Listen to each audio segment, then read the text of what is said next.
Ćao dragi moji, evo nas u 25. danu u ciklusu za samo 28 dana promeniti svoj život, ostalo je još 25. vežba, još 3. Danas radimo vežbu koja se zove magični podsjetnik. Sad, ja ću vam prvo na svom primjeru navesti da biste malo bolje razumeli o čemu se radi.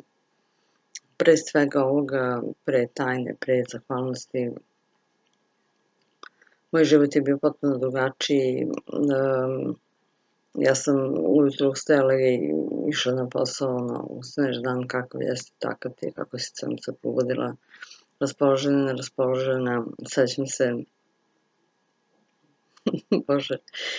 sećam se da dok je ujutro išao jutarnji program koji je moja mama radno puštala, dok se ja spremam za posao, bilo je neminovno ne čuti, to jest ne možeš da čuješ Nadu Macuru i njenu vremensku prognozu, to jest njene savete, ja uvek kažem njena vremenska prognoza, jer ona je govorila kako ćete vi tog dana da se osjećate zbog tog takvog, ne znam, pritiska vazduha, temperature, da ne znam, vrtoglavice, ja ne mogu sad se setim, a to sve što je Nada Macura recimo govorila, ona je meni tako kreirala dan. To meni nekako uđe u uši i meni takav dan, ako je govorila da će biti vrtoglavica, glavobolja, meni takav dan, nesvesno, jer naravno ja sam primila sve te informacije i pošto je teta Nada to rekla, ja sam to tako prihvatila i takvi su meni dani bili. Ništa oko sebe nisam primećivala, smetalo mi i sunce, kiša i vetar i sneg i loše vreme, znači kad krenem, to je uvek neko negodovanje, naravno sebi, nikog ja nisam opterećivala time. Međutim, kroz zahvalnost sam naučila da, verujte mi, meni uopšte nije bitno da li je leto, proleće, jesen ili zima kad krenem na posao, ne smeta mi odavno ni da li pada sneg, da pada jaka kiša, da li je napolju 40 stepeni ujutru, dok nas nije 40, ali može da bude 30 i bilo je. Da li je vetar, meni vreme ne znači ništa, znači ne utiče više na mene, da bi ja negde našla izgovor da, ne znam, ne odem do grada da završim nešto ili šta već. Dalje, sad kad krenem na posao, primetim to divno jutro, kako god bilo, znači kad kreiram dan, ja kreiram sunčano jutro, pa se nekad desi i kad najavi kišu, pa da kišu to ne najavi, ne znam, više ne slušam prognozu, ne gledam više TV, ne trudim se time, čujem crkvu ptica, čujem zvona crkvena, pošto mi je blizu crkva, primećujem drveće oko sebe, nije bitno uopšte koje godišnje doba, primećujem srećne ljude, parove na ulici, zaljubljene, primećujem sve što trebam da primetim, a to je magični podsjetnik. Znači, šta je vaš zadatak u toku dana? Kad uradite 10 zahvalnosti ujutru, napišite na papir, ko ne zna o čemu pričam, ko se prvi put uključi sad, kad se vrati na prvi dan ovog ciklusa i neka posluša i neka krene sa radom. Znači, vaše je da primetite na ulici, sad ću dati primjere, Ronda je u knjizi davala dosta toga. Ako vidite zaljubljen par, a niste u vezi, ili nemate partnera, zahvalite se na najidealnije veze koju imate na svetu. Ako nemate decu, a vidite majku sa bebom, sa decom malom, zahvalite se na deci koju imate. Znači, zahvalite se u sadašnjem vremenu za nešto što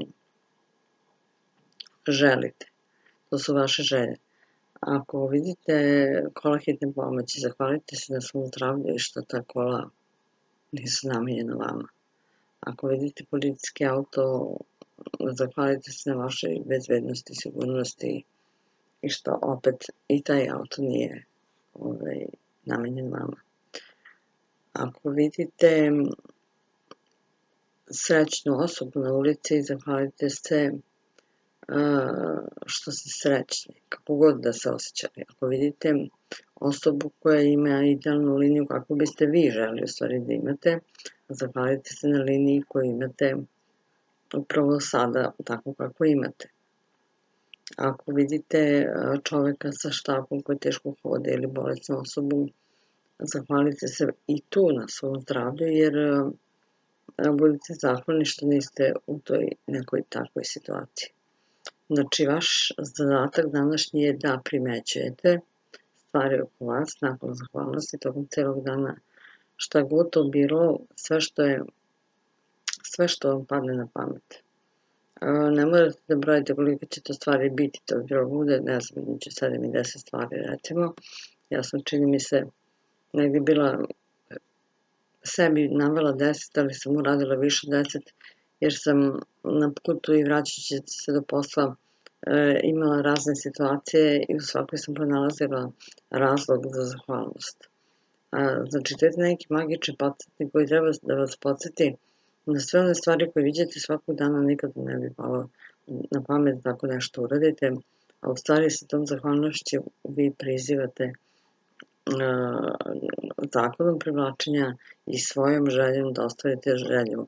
Kad prođete pored banke, zahvalite se na svom prepodnom računu u banci ili na parama koje imate, znači možda ih trenutno nemate, ali se zahvaljujete. Izvinite što mi se trese kamera, zato što držim laptop u krilu. Ako vidite čovjeka sa svotom novca u rukama ili sa karticama, nebitno, zahvalite se opet na novcu koji imate, jer ćete ga tako prizvati. Mislim da vam je bilo jasno, u suštini vežba nije teška, samo trebate da budete fokusirani na sitnice, na stvari oko vas, da primećujete i da se zahvaljujete. Zato se vežba zove magični podsjetnik, da vas podsjeti na sve ono bitno i lepo oko nas, lepo i ružno, da kažem, ali da to ružno pretvarate u lepo i da tako stvarate vaše želje. To je vežba za današnji 25. dan. Sutra snimamo 26. možda i večeras, mada teško, malo teže. I nastavite sa radom. Hvala vam što radite, hvala vam što se javljate, hvala vam što ste vredni, vidim po broju, pratim broj gledanosti videa. Za sad zemlje koje su najaktuelnije, nema obično da kažem, ali evo sad primetila sam da su Srbija i Nemačka definitivno na mojoj listi zemlji iz kojih su videa ovih zahvalnosti najgledanija. Hvala vam još jednom i vidimo se u sutrašnjoj vežbi. Ova je snimljena danas za sutra i upravo je izbacio. Ćao!